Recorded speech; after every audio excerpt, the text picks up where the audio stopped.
महाराष्ट्रातल्या कृषी वीज पंपांची 48,000 कोटीची थकबाकी असल्याचा नवा शोध देवाभाऊनी लावलेला आहे. हा एक मोठा घोटाळा आहे.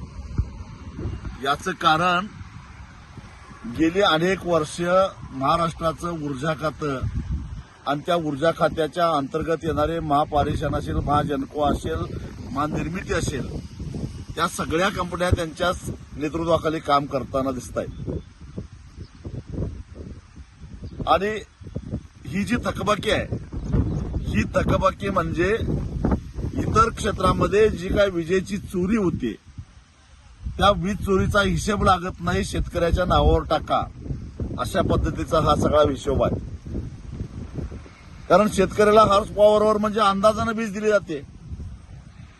म्हणजे जे इतर वापरत नाहीत ती उरलेली सगळी वीज शेतकऱ्याच्या नावावर टाकायची, चोऱ्या सगळ्या शेतकऱ्यांच्या नावावर खपवायच्या आणि शेतकऱ्यांनी एवढी एवढी वीज वापरली असं रेकॉर्ड तयार करायचं. असं गेली अनेक वर्ष चालू आहे. देवाभाऊ जेव्हा महाराष्ट्राचे उपमुख्यमंत्री होते, ऊर्जा खातं त्याही वेळा त्यांच्याकडेच होतं. मी एकदा त्यांना भेटलेलो होतो आणि त्यांना विनंती केली की आमचे शेतकऱ्यांची काही थोडीफार त्यावेळी दुष्काळ सदृश परिस्थिती होती, थोड्याफार थकबाकी राहिल्या आहेत, विशेषतः मराठवाड्यातल्या आणि विदर्भातल्या.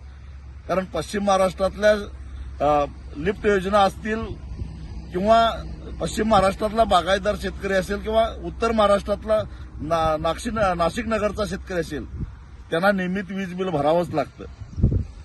पण जे बाकीचे जे थकबाकीदार आहेत त्यांना एकदा काहीतरी योजना आणा सवलतीच्या दरामध्ये. यापूर्वीच्या सरकारने ज्या पद्धतीनं वीज बिलं संपून टाकलेली होती तशी एक योजना आणायची विनंती करायला मी गेलेलो होतो. त्यावेळी देवाभाऊनी सांगितलं की वीज बिल भरायची आवश्यकताच नाही, तुम्ही कशाला चिंता करताय. मी त्यांना सांगितलं की वीज बिल नाही भरलं तर महावितरण 18% व्याजानं त्याच्यावर व्याज आकारणी करते आणि परत चक्रवाढ व्याजानं ते सगळं वसूल करतात. कारण हे 48,000 कोटी रुपये दाखवले आहेत, हे व्याजावर व्याज, व्याजावर व्याज, व्याजावर व्याज असं करत करत हे 48,000 कोटी झाले आहेत. आणि तेही शेतकऱ्यांनी न वापरले, अत्यंत अल्प. तसं जर काही इमानदारीनं हिशेब केला असता तर ही थकबाकी केवळ 7 ते 8,000 कोटी रुपये झाली असती. म्हणजे अन्य मार्गानं अन्य भागामध्ये झालेल्या चोऱ्यांचा 18% म्हणजे आज सावकार सुद्धा एवढा व्याज आकारणी करत नाही, त्या व्याजाची आकारणी करायचं आणि आता म्हणायचं की शेतकऱ्यांची आम्ही पाटी कोरी करत आहोत. मुळामध्ये शेतकऱ्याच्या पाठीवर तुमच्या घाणेरड्या फळ खडून तुम्हीच लिहिलेलं आहे, तुम्हीच घाण केलेली आहे. आणि त्यामुळं शेतकऱ्याची पाठी स्वच्छ करून द्यायची जबाबदारी तुमची आहेच, पण नाव शेतकऱ्यावर घालू नका.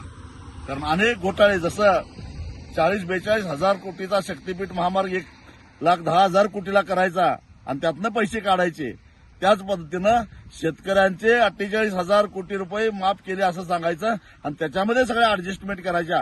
याची पहिल्यांदा चौकशी झाली पाहिजे अशी माझी मागणी आहे. 2 वर्ष झालं सरकारनं 7.5 HP पर्यंतची वीज मोफत केलेली आहे आणि ही जी थकबाकी देवाभाऊ म्हणतात ते त्याच्या आधीची व्याजावर व्याज, व्याजावर व्याज, व्याजावर व्याज वाढत चाललेली. ही पाटी कोरी करताय म्हणजे शेतकऱ्यावर काही उपकार करत नाही. या ऍडजस्टमेंटची खरं तर चौकशी व्हायला पाहिजे.